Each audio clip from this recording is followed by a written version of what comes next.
Ever get that feeling like trying to keep up with what's happening in the global economy? Yeah. Like you need some kind of secret decoder ring. Totally. I think we've all been there. Well, good news. Today, we're handing you one. That's right. You, our awesome listener, sent in this really interesting mix of headlines and keywords, and they're all pointing to one big thing.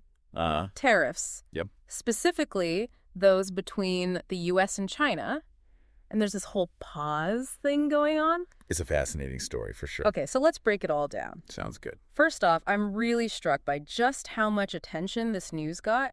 You sent us stuff from CNN, CNBC, Bloomberg. The heavy hitters. Exactly. And the New York Times, too. Oh, yeah, they were all over it. Plus, you even had some international perspectives from places like NDTV. It was a global story, that's for sure. It wasn't just news outlets either. You pulled in terms like bond market, Nikkei 225. Oh, and the Hang Seng Index. Right. And of course, all those market indicators everyone hears about, the Dow, NASDAQ, and S&P 500. You really did your research. You really painted this picture of a story that's impacting, well, everyone. It's pretty amazing how these things can ripple out. So in this deep dive, we're going to try to get to the bottom of it all. It sounds like a plan. What we're aiming to do is cut through the noise and figure out exactly what these sources are telling us about these U.S.-China tariffs and this pause everyone's talking about. Right, because it can be hard to sort through it all. We'll look at what actually happened, how the markets reacted, and we'll try to explain some of those financial terms so they actually make sense. Yeah. Let's demystify those a bit. So let's jump right into what seems to be the main event, this tariff pause. Okay, let's do it. What's really interesting to me is just how many times we see phrases like tariff pause, 90-day pause on tariffs. Yeah, and even just straight up, Trump pauses tariffs. Right. Or that he backed down on them. That's a strong way to put it. And the fact that this specific time frame, 90 days from today, tariffs paused for 90 days, is mentioned so much. Makes you think it was a pretty big deal, right? It really does. It seems like everyone was focused on those 90 days. Well, it makes sense, right? I mean, anytime you have major economic policy shifting, people are going to want to know what's next. And the question, did Trump pause tariffs popping up so often? Oh, yeah. That one kept coming up. It really shows how much this caught people's attention. It was definitely a turning point, or at least that's how people were seeing it.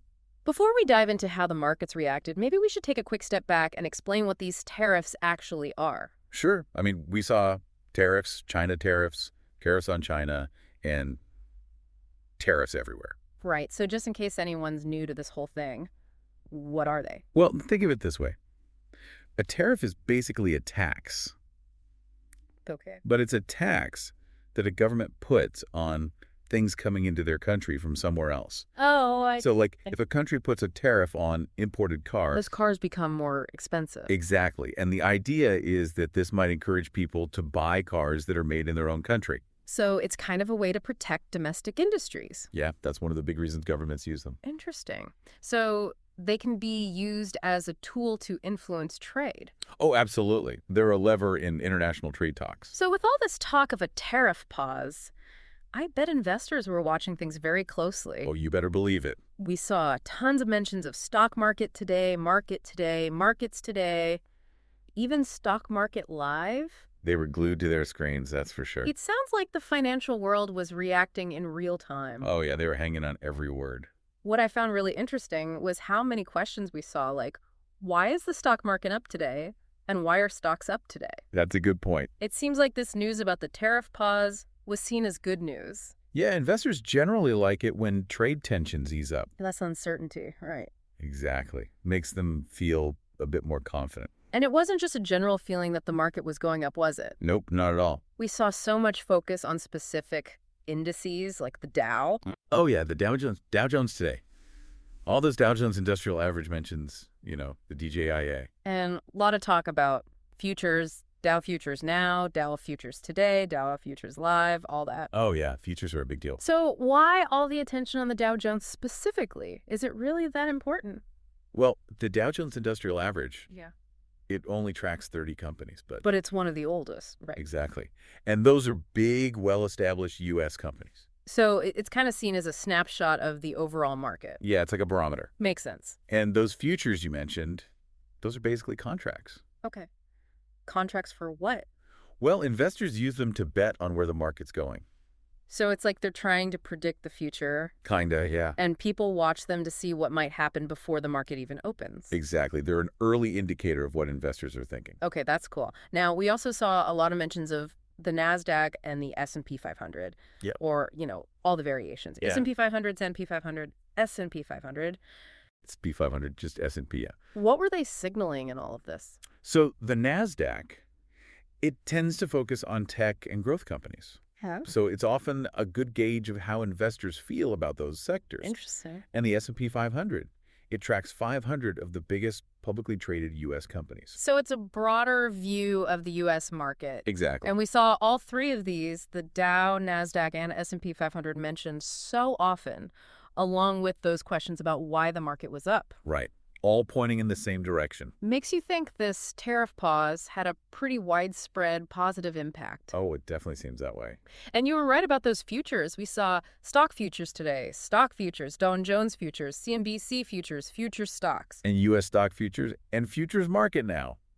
Investors were definitely paying attention. It's funny, we even saw a mention of the bond market today and the US bond market. That's an interesting one. How does the bond market fit into all of this? Well, the bond market and the stock market, they often move in opposite directions. How so? When investors are feeling a bit nervous or unsure. They play it safe. Exactly. They put their money in bonds, which are seen as more stable. Interesting. That can push bond prices up and their yields down. So the fact that we're seeing the bond market mentioned alongside all the stock market activity, it might mean investors were reassessing their risk tolerance because of this news. They were trying to figure out what it all meant. Exactly. It's cool that we weren't just focused on the U.S. markets. We saw the Nikkei 225 and the Hang Seng Index pop up too. Those are big ones. Those are for Japan and Hong Kong, right? You got it. So the Nikkei 225 is like the main indicator for the Tokyo Stock Exchange. Yep. And the Hang Seng Index tracks the big companies in Hong Kong. That's right. The fact that they're mentioned in your list, it shows that those global markets were watching this whole U.S.-China tariff situation too. Oh, absolutely. The global economy is interconnected. So when something big happens between two major players, like the U.S. and China, the rest of the world pays attention. It's like everyone's holding their breath to see what happens next. Pretty much. Okay, let's zoom out a bit and look at the big picture. Sounds good. I think it's pretty obvious from all those terms like China tariffs, China tariffs on us, Trump tariffs, China. China response to Trump tariffs, yes. The main focus here was the trade relationship between the United States and China. Right. That was the heart of it all. Because when those two giants start messing with tariffs, it can shake things up globally. Big time. And speaking of those two giants, it's hard to talk about this without mentioning the then president. True. His role was huge. We saw Trump tariffs, Donald Trump tariff stock market, Trump pause, Trump tariff pause, Trump 90-day pause. It seemed like his name was attached to everything. It really does. It highlights how much influence he had in this whole situation. Oh, yeah, he is a major player. He was the one who put these tariffs in place.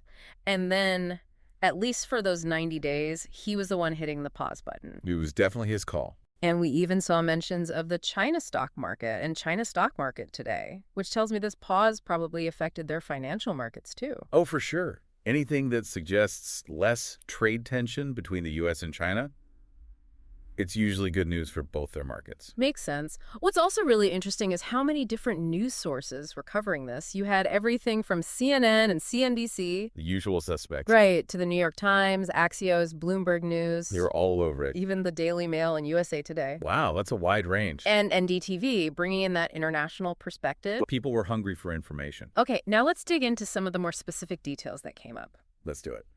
There was one mention of 104 tariffs on China. Any idea what that was about? That's a tough one, without more context. Yeah. Tariff rates between the U.S. and China, they were all over the place. Right. Different rates for different things. Exactly.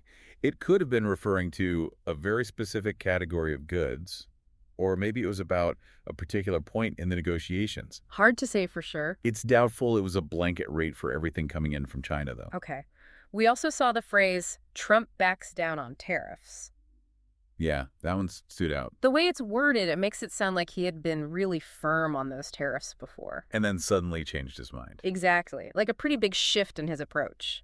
Well, remember, those tariffs were a big part of his trade strategy with China. Right. So saying he backed down does make it seem like he was moving away from that, at least temporarily. And then there was yippee. Yeah, just yippee.